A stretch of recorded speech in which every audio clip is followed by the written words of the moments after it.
Welcome back, everybody. We hope you enjoyed your weekend. Florida State's on a bye, and you're listening to First and Nole. Ariya Massoudi, Curt Weiler, former Florida State All-American kicker Roberto Aguayo, and this podcast has already taken off, and we're so thankful for those of you listening on Apple, on Spotify, on Google Pods, on iHeartRadio, and YouTube, and so on and so forth. The Seminoles finally are back in play. I know everybody was chomping at the bit after the win over LSU to get back out there, but the Seminoles got a nice little rest before they go and start ACC play. It's going to be a tough matchup. Did they change the name to? It's not Papa John's Stadium anymore, is it, Curt? What's the new stadium name in Louisville? I think it's just Cardinal Stadium. So they're just no corporate sponsor. Cardinal Stadium. I guess before we bring Roberto on and start talking about the specifics, what have you seen from the guys the last, 7 or 8 days in the bye week as they move towards the Cardinals?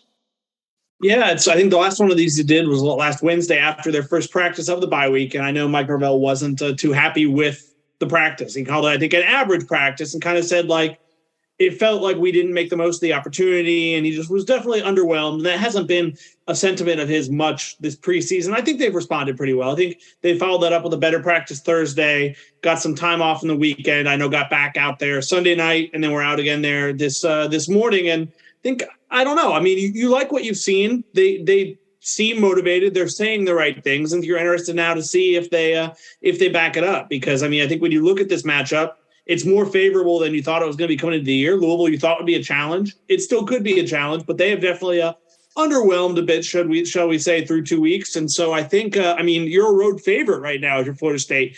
That hasn't happened a ton lately. So, I think you've liked what you've seen. I think they're a little healthier too. I think Amarion Cooper, I know they talked about today, played against LSU, but definitely wasn't quite himself, wasn't 100%. I think he's closer now. A few other guys who may have been a bit banged up as well.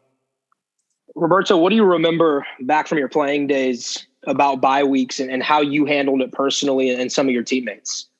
I think kind of just adding on to last week's show, and we talked a little bit about it then, I just thought about it now where this bye week, it's early on in the season. People think, we've only been through 2 games. Really, it gives a chance. The guys have been going since fall camp. So if guys were, nicked up, banged up, fall camp's 3.5, 4 weeks, then you got the first 2 weeks. So, that's already 5-6 weeks where guys have been, going full speed. So it gives guys to get healthy, get more treatment, and really kind of slow it down for them, and finish up any nicks, that they have. Where they can heal up and head into the middle part of the season, you could say, because we'll have another bye week later on, and that'll be even better. And sometimes it's the luck of the draw. Sometimes you only get one bye week. Sometimes, and then you really strategically how it's placed. The bye week where it's placed. If it's early, middle, late, but we have 2, and I think it's just good to reset, especially coming off that huge win, and gave time to the guys to celebrate and really take in that big win because it was well-deserved. And so, like Curt said, the practice coming off of that Labor Day was a little, what did Coach Norvell say, underwhelming. And maybe the guys, had a little bit too much fun with it. But that's what a bye week's for, like that, to, get the bad practices out of the way. And now that, going into this week, it's locking in. We have a game on Friday. That's gonna be huge, and it's basically gonna be a primetime game. So the guys got to lock in, get back to where they were. They are the favorites. They're 2-0. They just got to keep doing what they're doing. And it'll be a fun game to watch on Friday. Yeah, Curt, I think when we turn the page and we look at this Louisville team, they're 1-1, and they've underwhelmed, like you mentioned, a really bad loss to open the year to Syracuse on the road. They had 2 road games in a row. That's unique for a lot of teams. They did respond, and at UCF, that's not an easy place to play. UCF, I don't think by any means is the same caliber of team that they have been the last couple of seasons.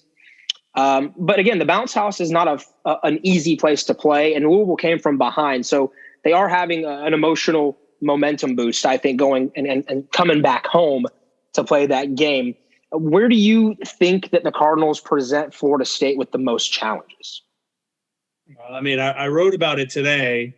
They've had their problems. He's been a bit streaky. He hasn't definitely been in his full form yet. But Malik Cunningham, they're, I think, sixth-year quarterback there. He's using the COVID year, I think, right now. Been there since, I think, 2017. Is dangerous. I mean, a guy who can play like that. I mean, the last few years, really, he's kind of ravaged FSU's defense. I think you remember last year that second half of that Louisville game was when it felt like Adam Fuller and the FSU defense found themselves and really turned the page towards the rest of the season. But in the first half, they gave up 31 points. 2020, coming off that big win over North Carolina, number 5 North Carolina, they got blown out at Louisville. I think Malik Cunningham's had a lot to do with that. I mean, any guy who's as mobile as he is, he ran for, I think, over 1,000 yards and 20 touchdowns last year. I mean, that's, especially for a quarterback, that's like an eye-popping type number. The offense runs through him, and if you're not sound in a lot of ways, and we saw, obviously, a mobile quarterback have some success against FSU in New Orleans a few weeks ago. If you're not sound there, I mean, that can be exploited in these situations. Yeah, without a doubt, for sure. And Umberto, I mean, add on to that for us. So right now it's too early to really see and understand if, okay, is Louisville as good or are they not as good as last year? And just like how, teams can start off slow in games, teams can start slow in seasons. And, they lost their first game and they came out slow against UCF, but they're trending in the right direction. They won the game and we're playing at Louisville on Friday night. That crowd's going to be going crazy. I played there and that stadium gets loud, just like, other stadiums around in the ACC and SEC, especially on a Friday night. So I don't think we should take this Louisville team lightly.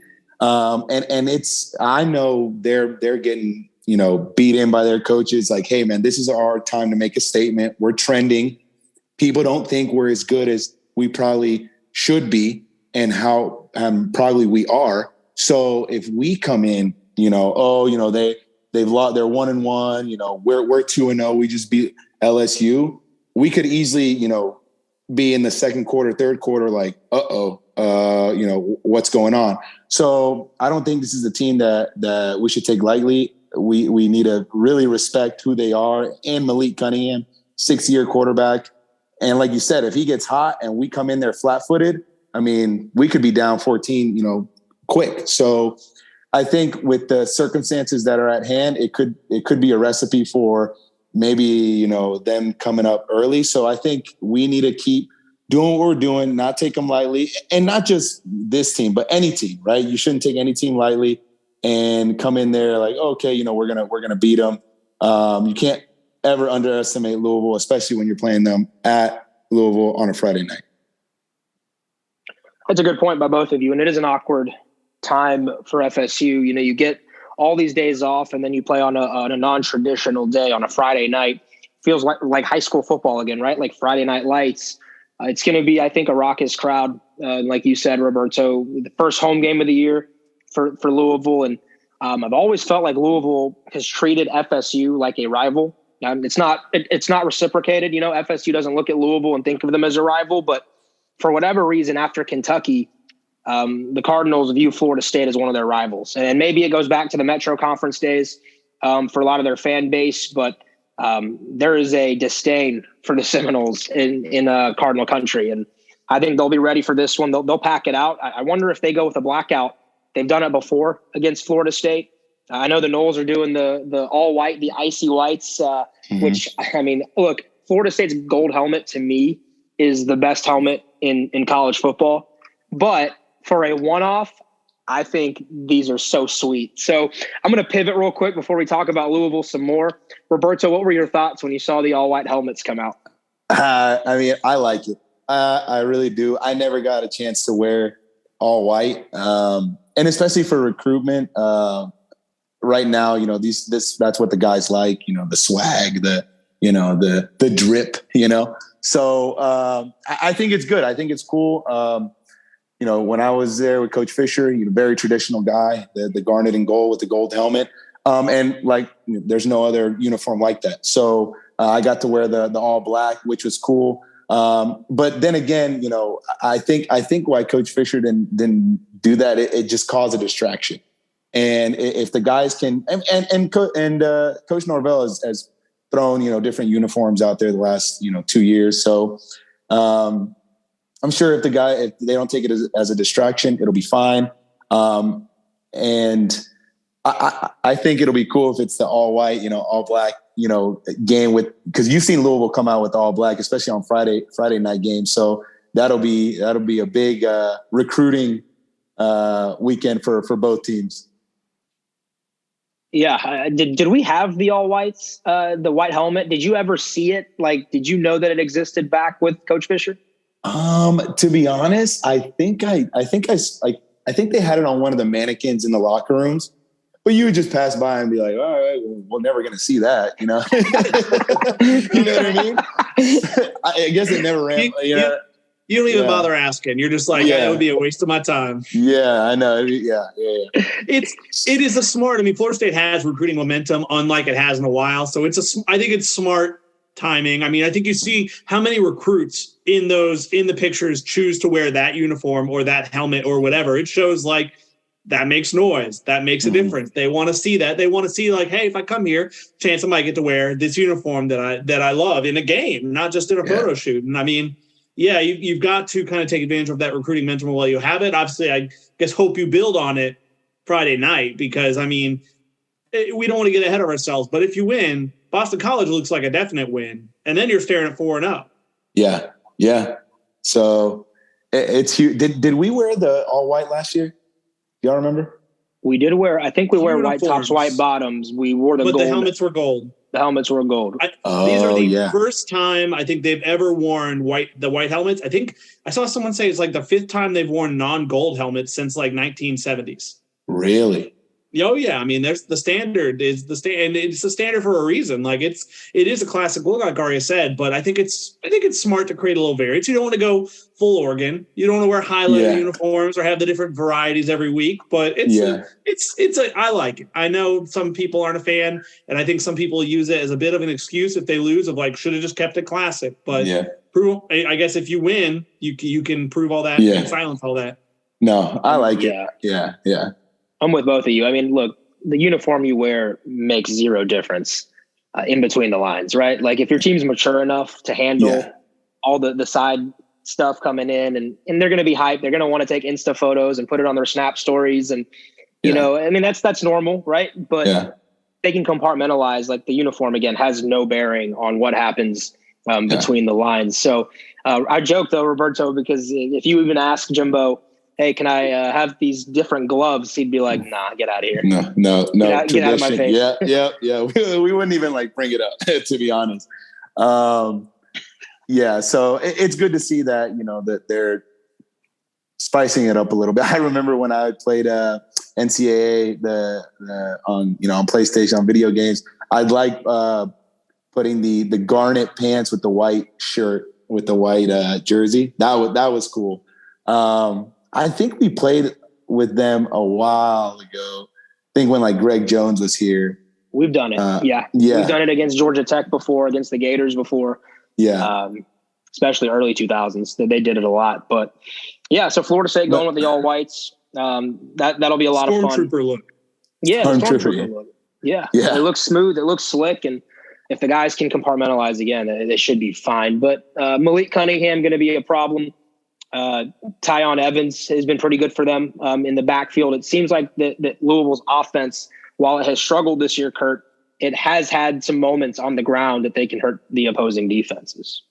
Yeah, I mean, obviously, anytime we've seen with Jordan Travis so much, anytime you have a mobile quarterback, a quarterback who can make those plays, it opens up so much for everything else. It makes bigger holes for the running backs and more opportunities like that. I'll be interested to see, I mean, how Florida State defends it. Florida State didn't use a spy much on Jaden Daniels. I think they really didn't have the personnel to be able to afford to take a guy out of coverage just because of how good LSU's receivers were. And it's not to totally discredit Louisville's receivers, but Louisville's receivers are not nearly as good as those LSU receivers were, Kayshon Boutte in particular. I wonder if they don't just kind of have a permanent spy on Malik. I wonder if they don't just have a Kalen DeLoach. I don't know if you want to take Tatum Bethune for that role, but Kalen DeLoach did it a few times against Jaden Daniels with some success. I wonder if you don't do that just to have him kind of keep an eye on him in case the defensive line loses contain, because we have seen that a few times. I think, sure. I think you have to. That's interesting, and it should be interesting to see because, like you guys said before we started the recording the pod, he's become a better passer. So that not this year so far, but that's the thing. It's like, okay, do we go in thinking like, oh, he's not as good of a passer? But we've seen him make the throws last year, and like you said, if he gets hot, can we adjust? And instead of, focusing on run first, we got to make sure we cover the passing threat. And like, I already said, you can't take this, him lightly, because he can kill you, both ways, through the air and on the ground. And it'll be, interesting to see early on in the game and how he's throwing and how he's feeling. And if we can adjust to it. I think it'll be really important, guys, for FSU to shut down the run in this game. Down to down, making sure that's the emphasis, making sure Malik Cunningham has to get into passing down situations, 3rd and long. If you can get him in a 3rd and 6 and longer, I don't think Cunningham has evolved enough as a passer to be able to consistently beat you. Mm-hmm. He could hit you for a deep route, right? Like if your eyes are peeking into the backfield, he's good enough to where you respect his run so much that he's going to hit one over the top. That's going to be important. I kind of think the similar game plan for Florida State that they had against LSU in some aspects, they'll change some things, but against LSU, we played with 2 high safeties. Yeah. We made sure, we're giving up some slants, we're giving up some curls and comebackers, but we're betting that Jaden Daniels in that game, Malik Cunningham in this game, can't continuously drive the football field. They're not going to sustain drives. You don't want to give up explosive plays. I think they'll do something similar here. Curt, I like what you said. You're going to spy a little bit more as well. I love the way, by the way, Tatum Bethune and Kalen DeLoach. I mean, they are both so athletic, and FSU hasn't had that type of linebacker in a while that can stick with a quarterback. But that to me is the game plan. Do you guys agree? Make Louisville pass the football. Oh yeah, you talked about Tatum, and he obviously played at UCF last year. He played this Louisville team, so even though he wasn't here, he knows what to expect. He's gone against Malik Cunningham. I think Malik ran for over 100 yards last year against him, so he understands. That's definitely the key. I think an intangible here. You talked about, I guess, the early part of the game. I think Roberto, you did. If Florida State can get out to a lead, I do think that crowd will be there. I think they'll be loud early in the game. I know that's a fan base that's not entirely thrilled with the state of the program at the moment and Scott Satterfield. I think he helped his standing last week, obviously, with that win. But I'm not sure that's a crowd that's going to be loud and defiant if Florida State were to take control early. I think you might take them out of the game a bit, and obviously that only makes things easier. And we've seen some decently strong starts. I mean, last week, obviously, Florida State went down 3-0 and then really clamped down and turned that game hugely into their favor. So if they can do something similar, if they can get out to that kind of start, that would it's kind of that intangible of can you negate some of that road atmosphere you're facing. I agree. So I'm looking at some of these box scores, gentlemen, and I'm looking at, we're talking about Cunningham's legs. That'll be there. He's going to pop some, right? Like, it's going to happen. You're going to give it up. You can't get beat through the air. You can't let them sustain drives against you. And I think it's important not to turn the ball over on your side of the field because you don't want this Louisville offense that struggles to have to operate with the short field. You don't want to make it life easier on them at home. On the flip side of things, Louisville's given up a ton of rushing yards. I mean, they have allowed Syracuse and UCF to both be able to kind of churn on the ground against them. And the quarterbacks for both teams, I'm bat signaling Jordan Travis on the ground here, guys. Like it's going to happen. Schrader torched them. He shredded them. No pun intended with Syracuse. And then John Rhys Plumlee was phenomenal as well on the ground. Both quarterbacks almost, one had 100 and the other was really close, if I'm not mistaken. So, Coach Norvell's a smart guy. Coach Atkins is right there dialing things up. They have protected Jordan Travis, I think, through the first 2 games and kept him in the pocket. This is a game to me where I think he's going to break loose on the ground. And I'm looking at, Ward, Benson, Toafili to also have nice days as well. Oh, yeah. I mean, we both already had 100-plus yard games. I mean, that first game was crazy. All 3 of them had 100 yards rushing. And then last week, we totaled 128 or something like that on the ground. But Jordan was the leading rusher. I think they only had, or no, maybe Ward was. But I think the 3 of them only had about 73 yards. Really? And we knew they were largely going to be taking out the game. But yeah, this is an opportunity. I mean, Louisville's given up more than 200 rushing yards in each of their first 2 games, and over 5 yards a carry. And it's not. Syracuse is a great running back. UCF has quite a few players. But yeah, I agree. I think this is going to be a bounce back game for that trio. That's good for us. Yeah. I mean, beyond the fact that when you look at Garrett Schrader at Syracuse and John Rice Plumlee at UCF, neither of them are especially good passers. Yeah. I think the success they had on the ground, despite not having an especially good passing game, I think when you look at, how many passing yards they allow? Let me pull it up real quick. Well, Schrader was 18 of 25, Curt, for 236. So that's for better than I would have thought. Yeah, right. I think Schrader has maybe improved a touch. But Plumlee was 16 of 34 for 131 with no touchdowns and a pick, and they still were able to have that success on the ground. So yeah, Jordan, is the best passer I would say they faced this season. If we see anything close to what we saw in New Orleans again, and I think that can even open things up even more for the run game. With it, I agree with you, Roberto. I thought against LSU, it was very obvious that the Tigers' game plan was to try and stop the run and force Jordan Travis to beat you through the air. And I was laughing because they would cut back to, I went and watched the replay. They cut back after some of these 3rd down completions. And it was to Brian Kelly, whose face was flabbergasted. It was just like, that was not the game plan. He clearly did not expect JT to be able to have taken the step that he did in the offseason.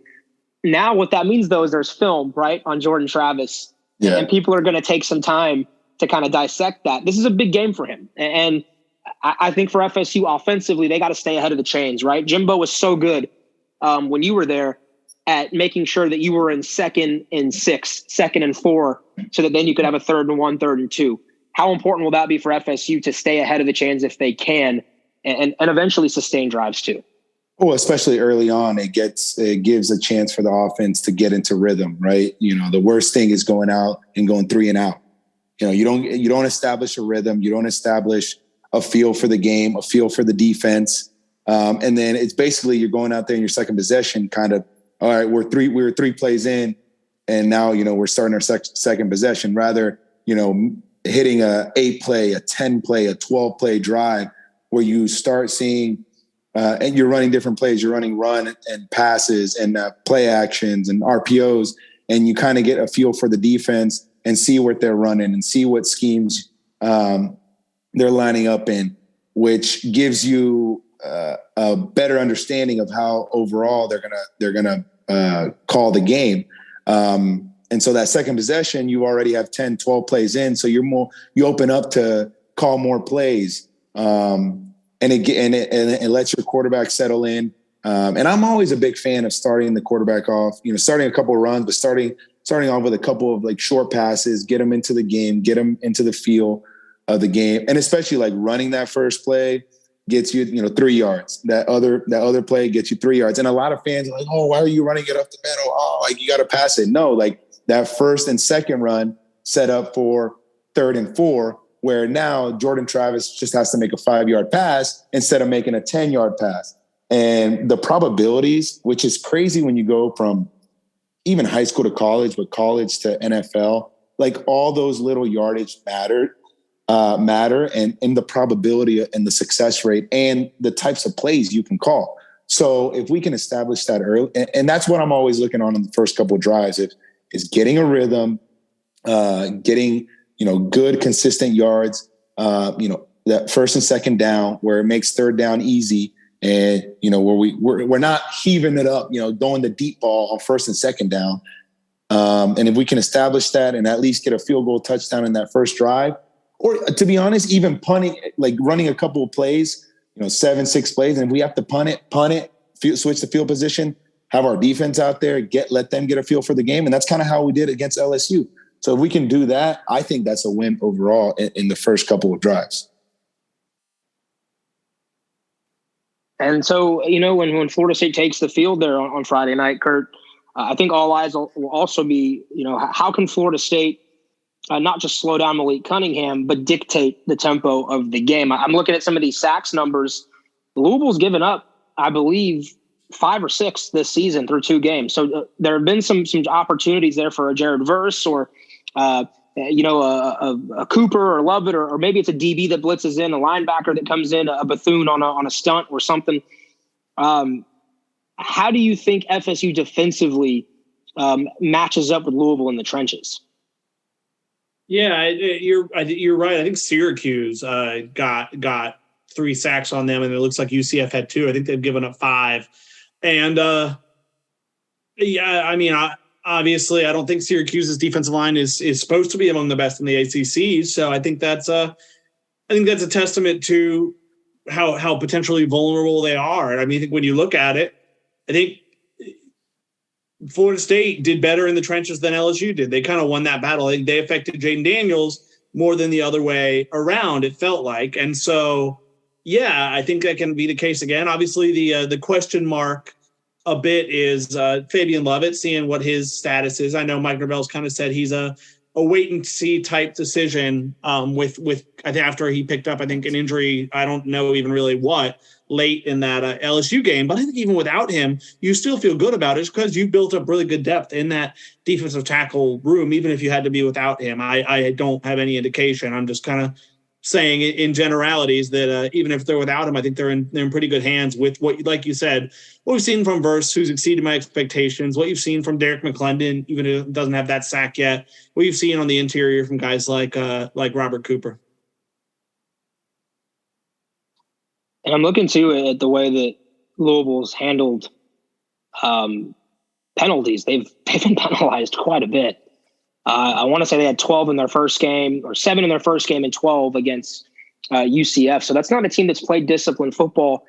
I was a little disappointed against LSU with the number of flags Florida State had that had been, I think, under Norvell, something previously that I was impressed with was the lack of bonehead penalties and FSU's improvement in that area. Roberto, you don't want to give up free field position to a team like Louisville. And then also you mentioned it. Can you also touch on starting fast and trying to get a lead on the road? It's going to be loud, and the guys know that. So the false starts, those pre-snap penalties we can't have. So if we can, hold our water and not have a 10, 15-yard run pulled back because of a false start, and if we can get our communication and our guys out there, everyone lined up, that's what I think the fans should be watching, especially in those first couple of drives. And if we don't shoot ourselves in the foot and, have big plays called back, which I don't think we really have this year as compared to last year. If we can do that, I think, like I said, that adds to getting into a rhythm. Because the worst is having a big run and just looking at that yellow flag back there, like, it's coming back.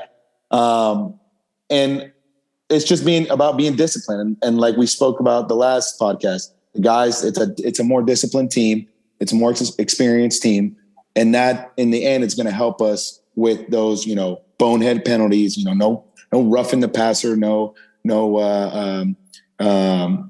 targeting, getting ejected, because it doesn't just hurt that 15 yards. It hurts your team because you're out for the game. So being mindful of that and seeing how that plays out early on. And if we get into a big lead, keep rolling. There's no letting off the gas pedal. At least when I was with Coach Fisher, there's no stopping. We got to put 80 on a team. We'll put 80 on a team. RIP Idaho.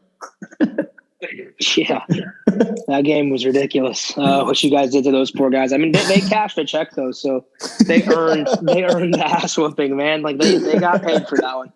Yeah. We'll talk about teams, by the way, who got paid this weekend and still took home W's. we'll talk about that in a second. But Curt, I'll ask you this question, and then Roberto, just follow up right after Curt's done. What are you hoping to learn about the Seminoles this Friday night in Louisville? I'm going to learn a little about this team's mentality. I think the thing is, and Norvell talked about it a little when he called after the practice that he called average.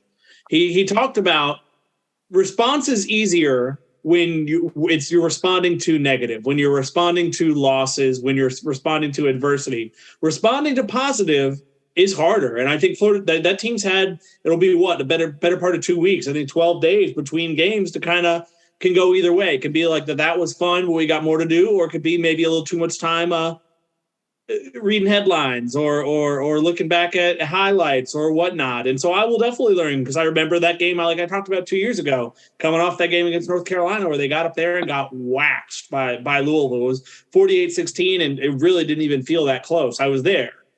And it was a brutal one. And so, if this team comes out, if especially like you said, if they do what we think they can do, I think when you look at it, the spread, I think last I saw was 2 or 2.5. If they win by more than that, if they maybe even win going away, then that would tell me something. That would say that what we saw in New Orleans wasn't fool's gold, wasn't a lot of eggs being in the basket of one game or kind of rising to that moment, but it was legitimate growth. I think you hit the nail on the head, Curt. That's exactly what I was going to say. A success is harder to come back to and repeat than it is, negative or negativity and a loss. Because, they're walking around campus, we're 2-0, we beat LSU, they're getting a little bit more love, it creates a little bit of complacency. Well, I might not, go to, run this play as hard or because we're good. It's easy for those thoughts to settle in and not work as hard when you have a chip on your shoulder. So it's going to be interesting to see how fast they start, because it'll show when you come out there thinking, we're the better team. We're the better athletes. We're 2-0. We're good. And it's almost not like they're coming in, saying, we're not going to start fast. But it goes from those 12 days or from those 5 days that you have in preparation. That's the work that puts in that gives you that game on Saturday. It's not because they wanted to start slow or they didn't get good sleep or whatever. It's those practices leading up to that game where if those practices were a little bit more complacent, a little bit more lackadaisical, it's going to show in the game. I think it'll show how mature, how disciplined, how ready we are to win and prepare to win. So if we go in there and, get hot early and keep it rolling, it's going to amplify the win a bit more. Yeah, it's LSU. It's not like a ranked team or a LSU or a big team that's like an NC State or Wake Forest. But I think it'll show the ACC and the country okay, this Noles team is they beat LSU. They won. They're 2-0. Now they're 3-0. They're knowing to handle success and come in there, put the wins behind them, and go and play the next game. Beyond the fact that this isn't something the players would care about, but you talked about kind of is the program back or a step towards that. They win, they'll be ranked for the first time since I think it's the first week of the preseason 2019 poll. It's been a while. Dare I say, for the Florida State football program, that's too long to go between being ranked. And that would be for the first time in Norvell's tenure, they'd be ranked. And that would be a credit to what he's done. But it will not, if they go in with that mentality of it's easy, they're not going to do it. I can guarantee you that. Yep. We've talked about the program's growth, and we've talked about it's all about Florida State, right? When you played, Roberto, Jimbo said you're playing a faceless opponent. It has nothing to do with who's across from you. You're playing yourself. You're battling yourself every single week. That's, I think, the mentality Coach Norvell has tried to instill in this program and in his players. I think we'll find out against Louisville on Friday if that message is working. If we're truly, if foundationally we've truly taken that step forward, then it will show against Louisville. I'm not asking you to go out there and win by 20. I'm not asking you to blow them out. But you are going to go into a hostile environment when everyone's telling you how good you are, when everyone's telling you we're back, when some of your players have said it yourselves to the media, we're back.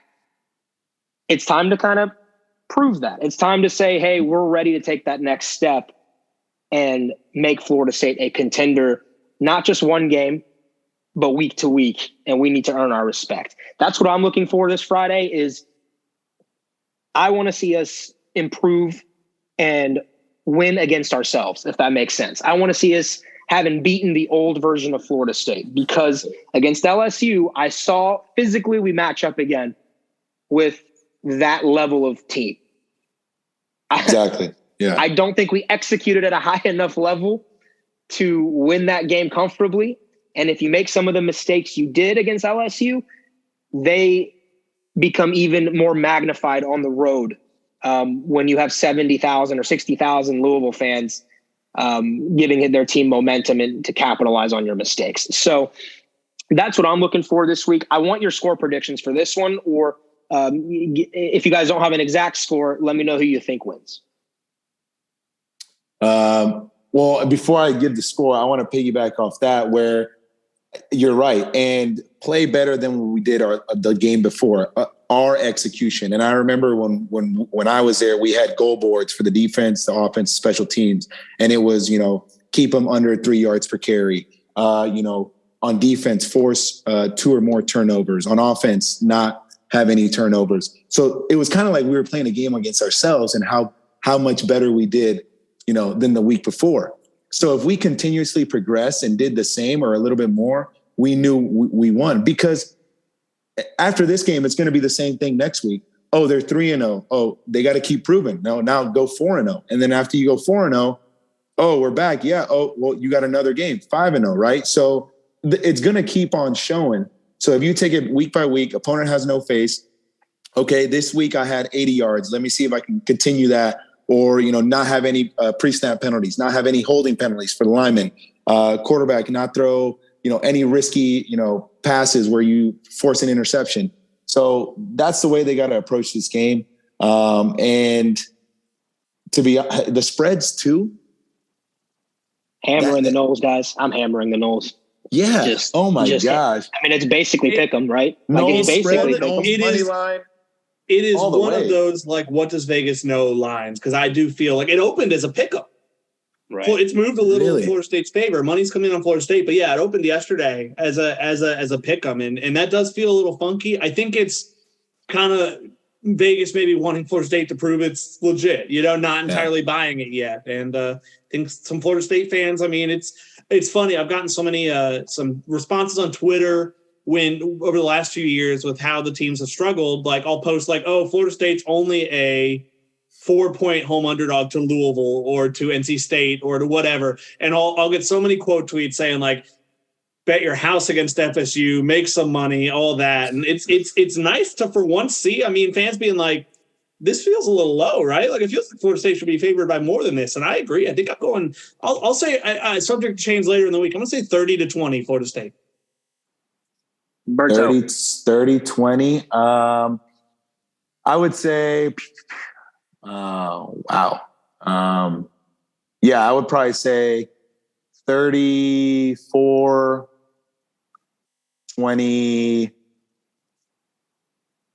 34-21. All right, Berto, a little more confident than Curt.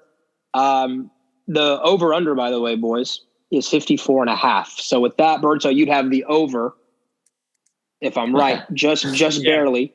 Yeah. And Curt has the under.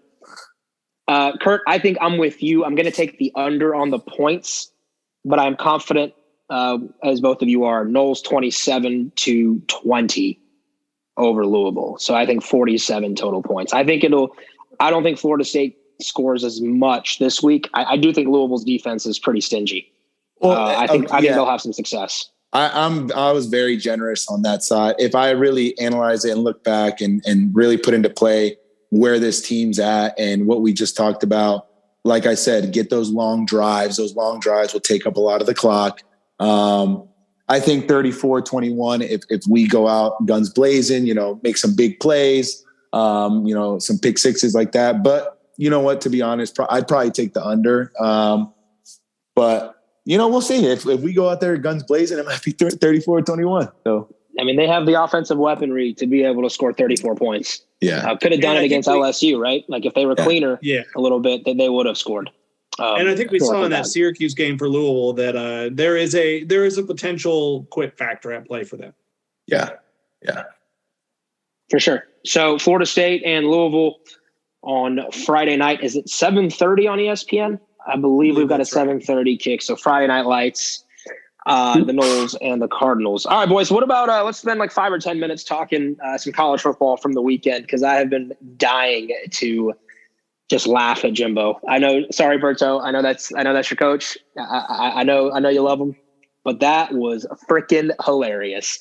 You got App Stated. You joined Michigan in the App State loser club. You got knocked off by Luke Combs' favorite team. Are you kidding me? Come on, A&M. Is that's $75 million and an extension? What's the new extension, Curt? It was like he's like the highest paid coach in football. I think it's $95 million. I'll give you 95 million reasons why that was hilarious. App State. Roberto, pick up your head and face this music. Listen to me.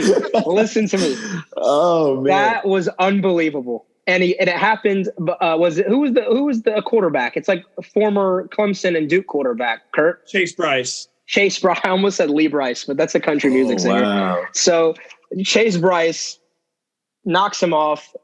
Curt, what were your thoughts as it was happening? I can admit to some schadenfreude, some happiness at the misfortune of others that I was experiencing watching that on Saturday afternoon. I will say, no SAT words, bud. No SAT words. I explained it. I defined it.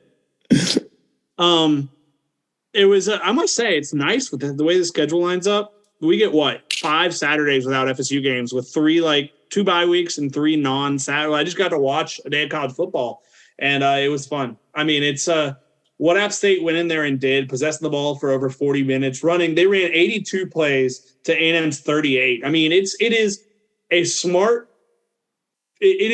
to not let that A&M team, as talented as they are, as many playmakers they have on offense, to just let them be on the field as little as possible. And they executed it to just about perfection. And I don't know. I mean, we've seen time and time again how Jimbo's offense can be an equalizer even when he has a talent advantage. We've seen it a few times. We saw plenty at Florida State early and later in his tenure, really, except for that stretch in the middle there.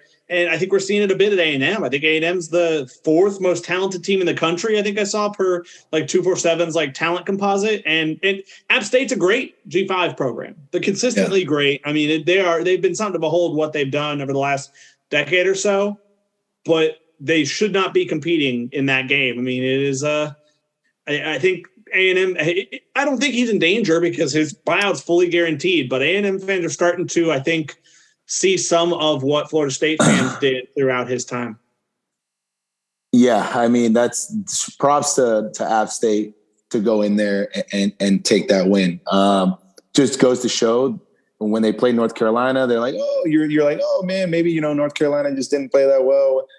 And now what they did to Texas A&M, they're a good team. And I mean, with that win, they got College Game Day going from Texas A&M Miami to they're going to Boone. Boone, North Carolina right now is probably the most excited city in the country right now. Did you go watch some of those videos from the aftermath? That was crazy. Yeah. There's people riding on cars as they're driving down the street. It was crazy. It's like they won the national championship, which good for them. They won. Which is funny because I'm pretty sure Boone's pretty hipstery. I don't think it's a very it's not especially a college town, but for that day it was a major college town and everyone was an App State fan. It was something to behold.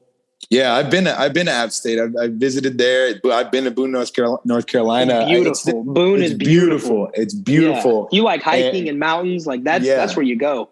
Oh yeah, but they're gonna be at every game. They're gonna now they could. I mean, they're ranked now, right? Yes. Oh no, they're not. No? Oregon, who got destroyed by Georgia. No, maybe in one of the polls. I think in the AP poll, Oregon, who got destroyed by Georgia and responded by beating an FCS team, got the 25th spot over App State. I mean, shoot. But I think real. Yeah. I think it was, I think for Coach Fisher, it was good that it happened this early. Now they got a chance to rebuild. If they would have lost to this team, later in the season, I think it would have hurt them. A non-conference team, I think they just, and like we talked about, it's still early. They probably were like, oh, maybe App State's not. They just got, lucky with North Carolina. They came in, beat them, still early. You still don't want to lose. There really is no excuse to lose to, that kind of team. But I'm sure he's in there ripping them a new one and saying, we just lost to App State, So what's that practice about to be like? What's that first practice about to be like? That locker room going in, you're probably just like, everyone's just looking at each other like, what? Like, did Jimbo MF everybody in that locker room? Oh my gosh. Yeah. He must have F you and F you. Yeah. There must have been so much of that. He wouldn't even have to say anything. Just by the way he would look, it'd just be like, but honestly, like it's part of the coaching staff, but part of the players too. And like, I to be honest, I didn't watch any of that game. I was watching the Bama Texas game. That loss would have been crazy if Bama lost to Texas. And to be honest, I think if Quinn Ewers, like however you say his last name, was still in the game, they would have probably won. That kid is good. And I remember him coming out of high school, with the mullet, and I think they rated him 1,000. He's the first 1,000 rated quarterback since Vince Young. The kid can throw. He transferred from Ohio State. And then it almost was like the same thing from the national championship game from Alabama and Texas back in 2009, where Colt McCoy got hurt. And everyone said, oh, if Colt McCoy would have stayed in, they would have won that national championship game. But to be honest, the backup quarterback came in, and that backup quarterback, I mean, he was like number 4 in the recruiting class, quarterback coming out that year. So it wasn't like it was a Joe Schmo at quarterback. The kid was good. He got hurt though. He was like playing through an ankle injury. Oh yeah. Towards the end, you're just like, oh my God. But they hung in there, and it was close. But Bama, that last drive, but like you said, good teams find a way to win, and they found a way to win. And it was just like, wow. Like, yeah, honestly, it's better to win by 1 point to a team that and I remember I was watching Game Day, and David Pollock said, oh, this is going to be a blowout. Bama's going to win by, a lot. And it was 21. I had them covering. I was like, I accepted my fate at halftime. To be honest, yeah. But really though, Bama they lost. They made it that close because they were undisciplined, bogus penalties, especially by their veteran on defense, the Nagurski Award winner. He was making like hitting people late, like doing crazy stuff where their own teammate on TV is like hands on the head, like, bro, what are you doing? And I think they just, all right. And that's the love about college football. You don't know what's going to happen. Like, it's fun. It's fun watching. And that was one of the bigger almost upsets of the day as well. Yeah, I tweeted it. I think I tweeted at one point during that. I was like, this does not look like an Alabama Nick Saban team. Like, his teams are disciplined through and through. You imagine that's the type of game that even though they won may take years off his life or maybe his coaching career. Like, I mean, and everybody's hoping for the coaching career part, no doubt. I think my biggest takeaway from that game is I'm sitting here a few weeks in. I don't want to say it's over by any means, but is Georgia going to win another national title? Like, Bama looked vulnerable. Ohio State's Notre Dame win doesn't look nearly as good as we thought it did with what Notre Dame turned around and did with Marshall this past week. Man. And here we go, Georgia. Even though they lost those defensive players, that offense looks great. That defense is still, even if they're new guys, they're so talented. I think it's quite possible that's going to be. We're looking at it maybe back to back. Any chance Michigan gives them a? No chance. I don't know. I mean, when you look at the recruiting rankings, yeah, they're not in like those three are in their own hemisphere kind of. Clemson, I think, might be like the closest one.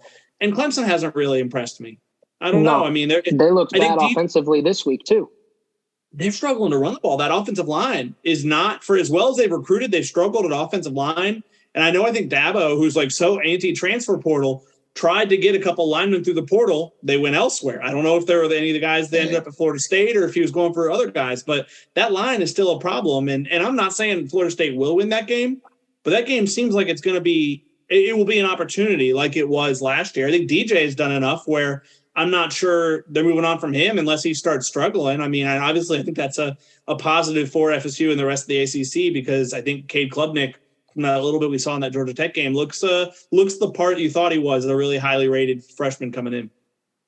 Yeah, it's wide open, right? Like the ACC, I think it can be anybody's this season. NC State still, we'll see how they progress. They have an older veteran team. Wake with Hartman back. I'm really, by the way, we've been talking about that the last couple of pods. That's awesome. I'm really glad the kid's okay and he's able to play. Like that's what you want to see. You want him to be healthy.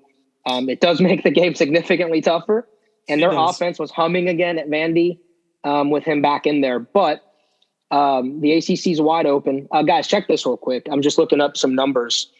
Marshall was paid $1.25 million to beat Notre Dame. Texas A&M paid App State $1.5 million. And Nebraska paid Georgia Southern $1.42 million to end Scott Frost's career. So that is unbelievable. Like these guys got like locker rooms out of this and a dub to go to it. Come on. Like that is, why would you drop that kind of money to play anybody? I don't think Jacksonville State got that type of money with that last year. I think it was less than $1 million. I think it was less than $1 million. It's like, if you're going to lose that game, at least don't pay him over $1 million. Am I right? Jeez. For sure. Speaking of ACC, Miami doesn't look very good right now either. So that's a lot of people's favorites in the Coastal. They look pedestrian. What's funny is we should have brought that up in the A&M game.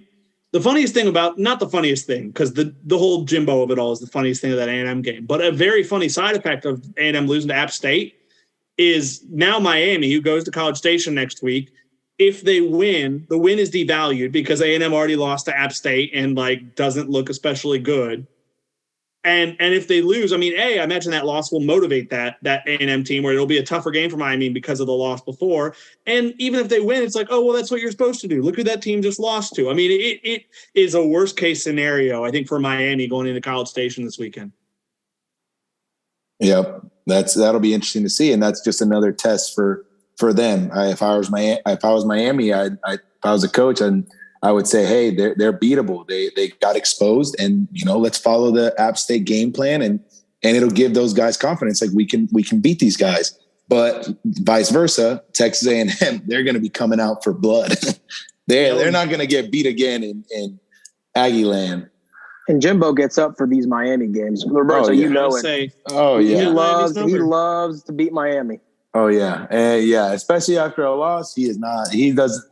No coach, and especially Coach Fisher, wants to go back-to-back losses. So that'll be a fun one to watch. Let's have some more fun. What do you say? Because the Gators were proclaiming themselves as like the next coming of Tim Tebow's Gators. I mean, it was like they beat Utah and started pounding their chest. Yeah. Anthony Richardson's all of a sudden this mixture of Cam Newton and God. Like it was like I was like, what just happened? Like chill out, bro. You guys won one game. It was it's like in Step Brothers. In Step Brothers, they're like it's like a mixture of Fergie and Jesus, and that's exactly what people were proclaiming. Yeah. Him to be, and it's like no. And Kentucky humbled them quick. Good old Mark Stoops. Back in their place. Yeah, good old Mark Stoops was like, listen, boys, y'all ain't it. Let me put you back in your place. What a win! But what a win for Mark Stoops in that program. Yeah, he's done ever since he's been there. He's brought that program around and turned it into a consistent program. And with this win, it's just big, and it's hard to win in the SEC. And Kentucky's never been a top dog in the SEC, but with that win, they're just gaining more respect. And Florida's not a bad team. I'm sure they'll bounce back, but they're not what everyone was expecting them to be so far. So.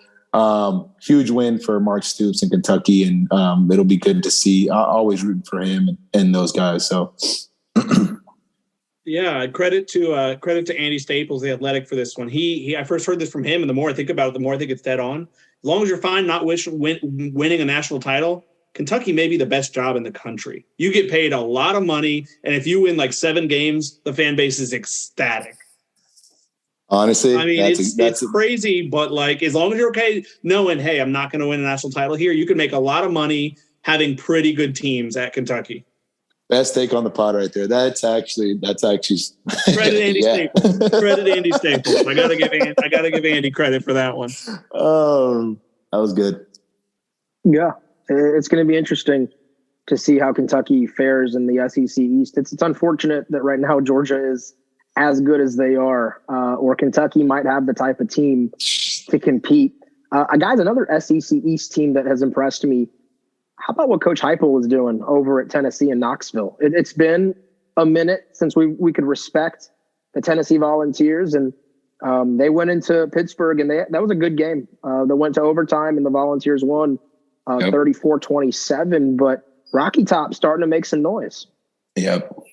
Bad for the ACC, but honestly, it's good to see Tennessee back. And it's only week 2. I mean, we got a lot. Yeah. I mean, so a lot of these teams, like the teams that, these guys are going to be good. They're going to start folding. The teams that, maybe, might surprise us. Tennessee might surprise us. A Kentucky might be up there. And then Georgia's they have the target on their back. Every game they got to go in ready because they know the team they're playing against is going to give them all the trick plays, pull everything out of the bag to win. So you never know. There might be an upset lurking, but Georgia looks good. You never know. Love college football. It's only week 2. It's only going to keep getting better. So let's touch on, I guess, coming up this week, some good games. We said Miami and A&M's playing. Georgia goes to South Carolina. I don't think Georgia's going to have a problem there, but you never know. It's a BYU, potential. BYU, a big win over Baylor without their top 2 wide receivers this past weekend, and now they go on a road game to Oregon. So that's kind of a fun schedule to look at. Really too early to see anybody separating themselves at this point in the year. I think we all know Georgia. They're head and shoulders right now the best team in the country. But any other matchups that are intriguing to you? Any other notes in college football for the week? Who's Michigan playing? Who is Michigan playing?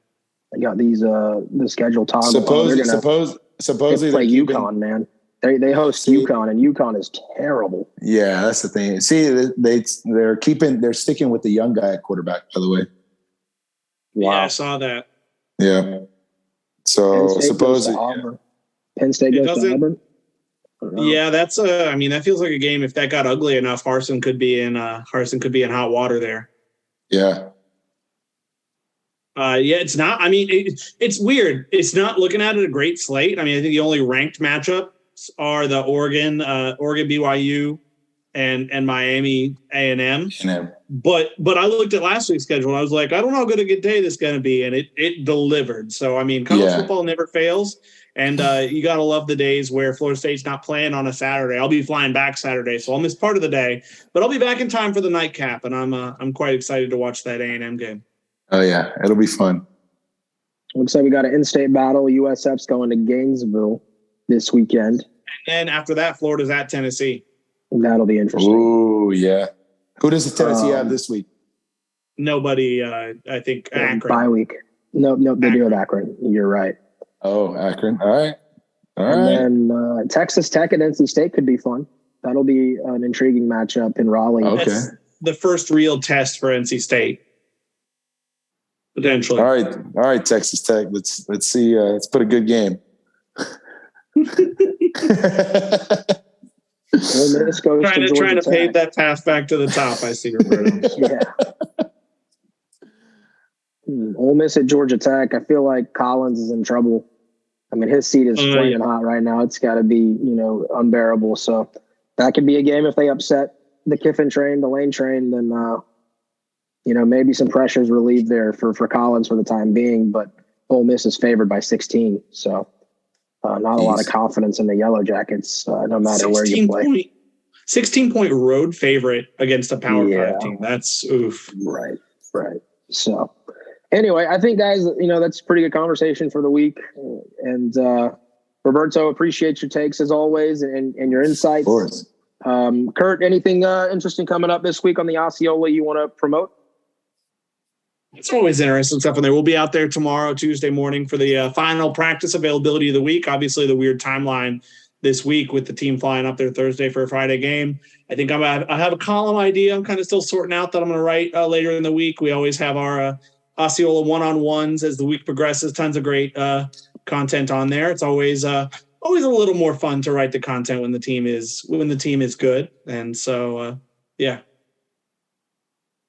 Cool, Roberto. Quick story from your trip to New York. How was it seeing MetLife and seeing Lamar Jackson in person again? Oh, that was fun, man. It brought back nostalgia, being especially at an NFL game. I've been at a couple of college games, but I think that was my first NFL game in the stands. I want to say in a while. But it was good to see the environment. It was good to see fans back in the stadium and the crowds going crazy, and good to see quality football. Not per se like college football isn't as quality, but those guys there, they're doing all the right things, and good to see Lamar in action. And Jermaine Johnson from Florida State was there. LaMarcus Joyner. They didn't come out with a victory, but it was good to see NFL football in action. And yeah, there's going to be a lot of talk for NFL football coming down the road. A lot of big things happened this week, but that was fun. I'm excited to get through this week and then see what happens on Friday. Get your popcorn ready. Heck yeah. That's the big one there, Curt. Safe travels to Louisville for that one, and enjoy the Bluegrass State. It's a great city. Louisville is one of the more underrated cities, I think, to hang out in the country. So especially if you like bourbon and whiskey, I mean, that's a place right there to go visit. So behave while you're up there, as you always do. And for sure, we will be looking forward to your insights next week on First and Nole. Guys, we're on Apple Pods, we're on Spotify, and we're on Google Pods, as well as all your other favorite podcast streaming platforms. All right, until we talk to you again next week, for Roberto Aguayo, for Curt Weiler, I'm Ariya Massoudi, and you were listening to First and Nole.